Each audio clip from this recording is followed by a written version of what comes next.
Retour sur le plateau de Regards croisés depuis quelques moments déjà. Sur le plateau, nous avons débattu du Maroc, du Nigeria, et puis nous allons parler cette fois-ci du Soudan.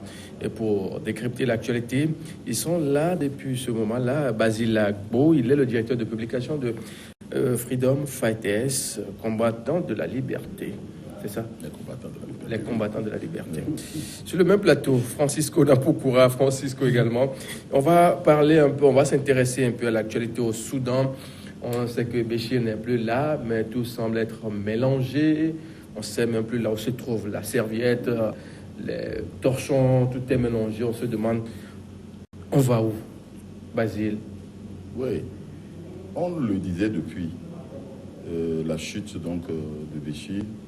C'est vrai que ce sont des militaires qui étaient avec lui et qui lui ont toujours fait allégeance, qui à un moment donné ont profité de cette affaire de cherté de pain pour provoquer sa chute.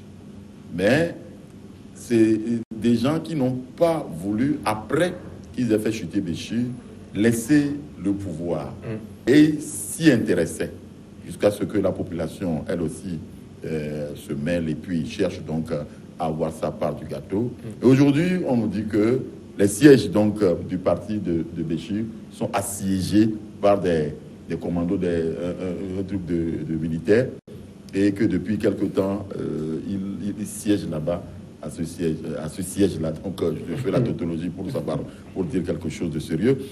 Et ce qu'on remarque, c'est qu'on a comme l'impression que à l'intérieur de ces sièges, il y a des armements lourds, et il y a des véhicules, et il y a des moyens colossaux dont ces paramilitaires veulent s'occuper, et on ne sait pas l'intention qui les anime. Parce qu'au jour d'aujourd'hui, la réalité est que Béchir a laissé beaucoup de biens, beaucoup de choses qui permettront, lorsque quelqu'un s'en accapare, de reprendre le pays en main. Et donc, c'est le risque, quand moi j'ai vu la question qui se posait au niveau donc du siège qu'ils prennent des lieux donc, du parti, je me dis que est-ce qu'ils n'ont pas une intention de déstabiliser et de prendre le pouvoir avec la force?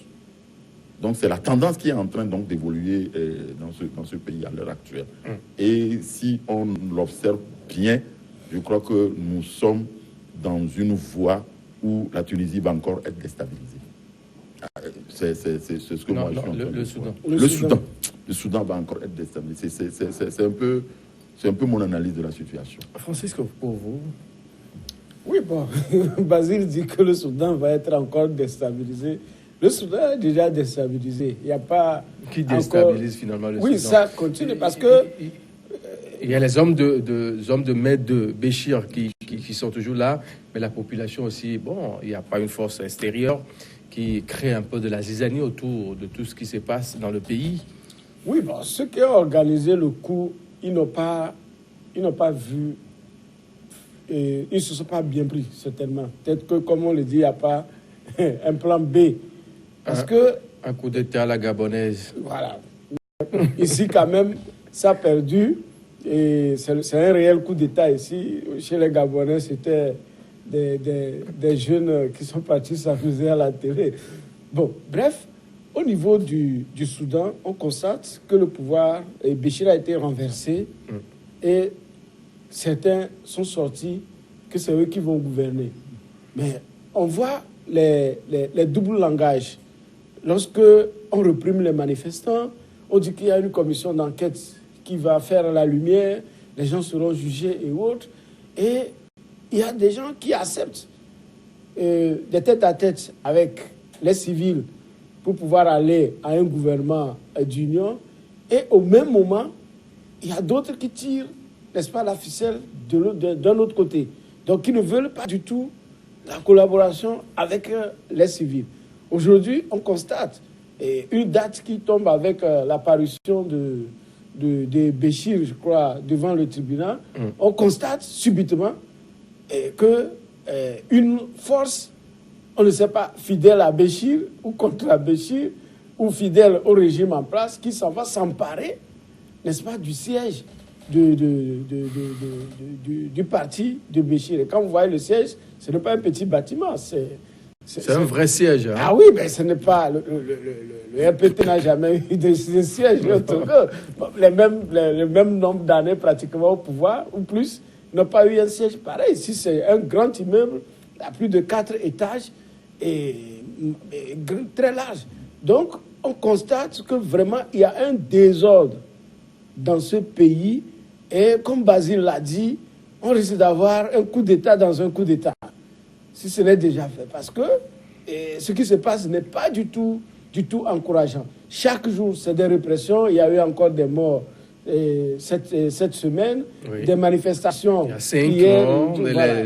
Les écoliers, les lycéens qui ne veulent pas fléchir. Voilà. Je me demande, mais qu'est-ce qu'ils Donc, veulent on risque de retourner à la guerre civile et ça va être vraiment dangereux pour le Soudan. Et quand on dit le Soudan est en ébullition, ça veut dire que la Centrafrique, regardez la Centrafrique qui est partie signer des accords, voilà, qui sera touchée, et les pays aux alentours et tout ça. Donc,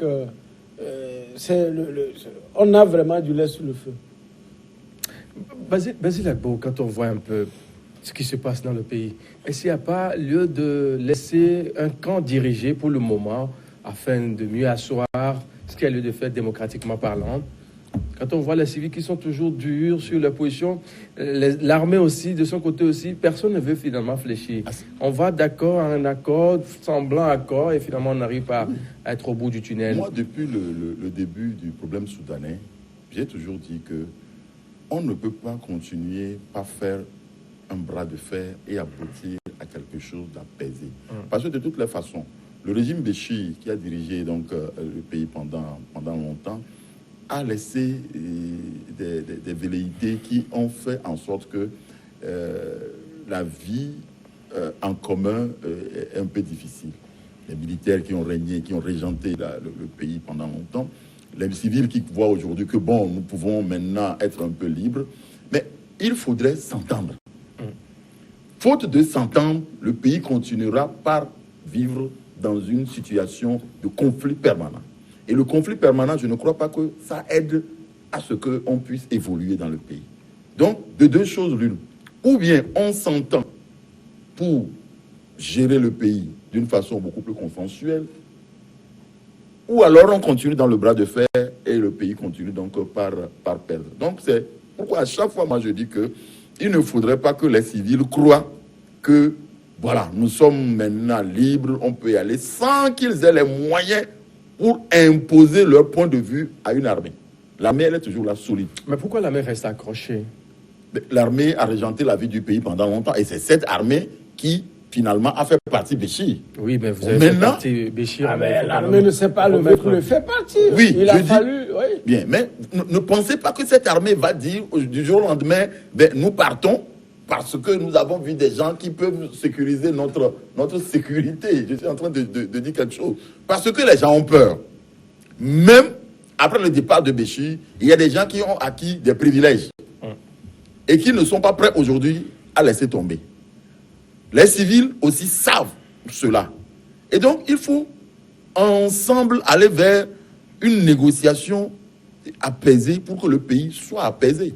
Mais lorsque vous brandissez toujours ce bras de fer avec des gens qui ont de solides moyens, vous ne pouvez aboutir à rien que de continuer dans la voie donc, du désordre. Moi, j'appelle ça du désordre dans le pays. Il faudrait qu'on s'entende pour gérer l'après-Béchir et ensemble, on va voir si nous pouvons remettre le pays sur les rails d'une certaine démocratie. C'est l'exemple que je voulais donner de ce que quelqu'un a dit ici. Démocratie d'abord, multipartisme après. Ça veut dire qu'à un moment donné, il faut savoir quelle est la priorité. Qu'est-ce que nous voulons d'abord? Si nous voulons d'abord apaiser le pays pour que nous puissions asseoir les bases d'un pays qui redémarre, c'est ensemble qu'il faut le faire, en oubliant certaines considérations qu'on a. Et après, lorsque nous aurons réussi à asseoir un temps soit peu un système qui fera avancer peut-être une démocratie, on peut maintenant voir chacun de son côté. Mais sans qu'on soit ensemble pour réfléchir ensemble, je crois que ça ne peut jamais réussir. Il faudrait que les civils aussi se disent, les militaires, ce sont ce sont des citoyens aussi. Entendons-nous. À un moment donné, entendons-nous pour voir ce qu'ensemble nous pouvons faire, ce qu'ensemble nous pouvons gagner.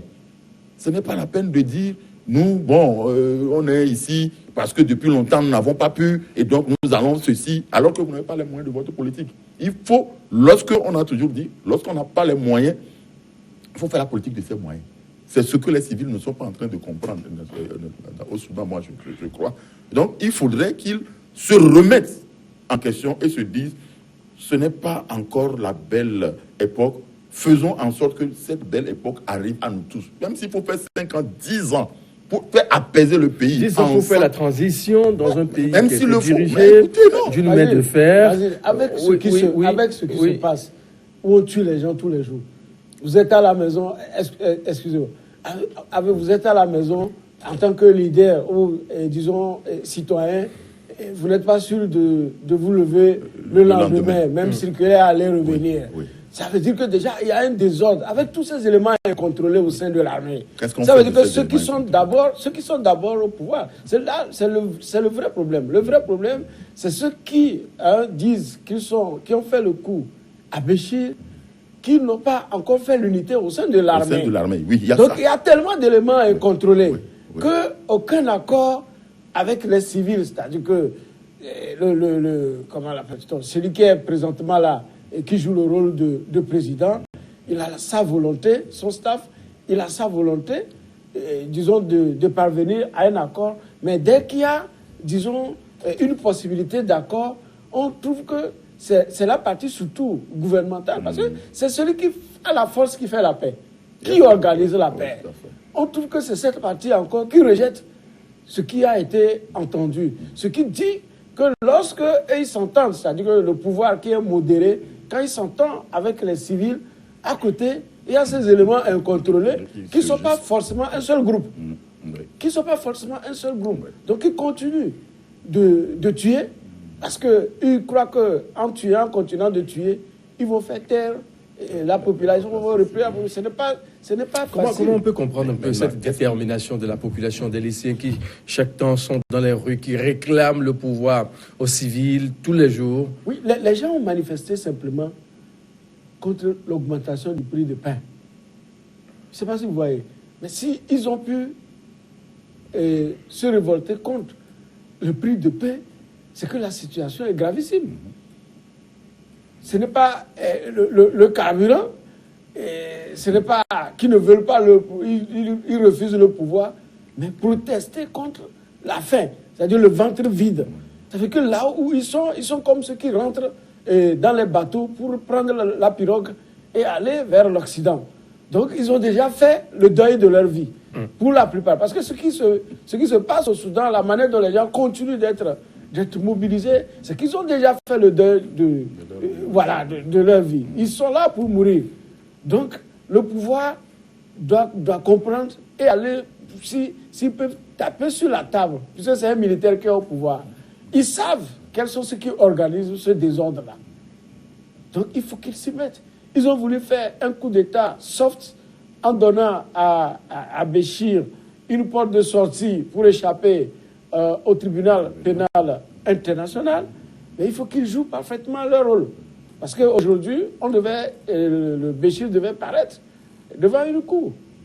Et ça coïncide avec une sortie tapageuse et qui va même jusqu'à prendre... Visiblement, le départ de Béchir n'a rien donné de potable aux populations. Oui, mais c'est tout ce qui est en train de se passer actuellement, on se dit, mais vaut mieux que Béchir soit là. Non, on revoit un peu le prix. On revoit un peu le prix du pain, peut-être, pour être à l'aise dans le pays. C'est ce qu'on a toujours dit. Lorsque vous dirigez un pays, pensez à préparer peut-être votre absence, votre départ. Et si telle a été la vision de Béchir, aujourd'hui, on n'en serait pas là. Béchir a dirigé son pays comme s'il ne mourrait jamais, que lui, il est là, et omniscient, omnipotent, et que demain n'arrivera jamais. Or, demain est arrivé. Donc, pour n'avoir pas préparé une certaine succession, une paix qui pourrait donc régner après lui, nous sommes plongés dans cette situation-là. Et maintenant, dans les camps des militaires, dans le camp même de la famille ou bien des proches de Béchir, ça continue de ne pas être clair. Chacun veut avoir son mot à dire, chacun veut avoir le poids qu'il faut. C'est la raison même de l'accaparement donc de ces sièges-là, parce qu'on sait qu'il y a beaucoup de choses, des éléments importants qui peuvent permettre donc de régner. Encore. Et c'est ça. Donc, il faut à chaque fois que vous dirigez un pays, penser à la relève. Merci Basile Agbo, merci Francisco. On va marquer une pause, quelques minutes, et on revient pour parler du Togo, 67e section du comité contre la torture. Lomé a-t-il vraiment convaincu? On va y revenir dans un instant.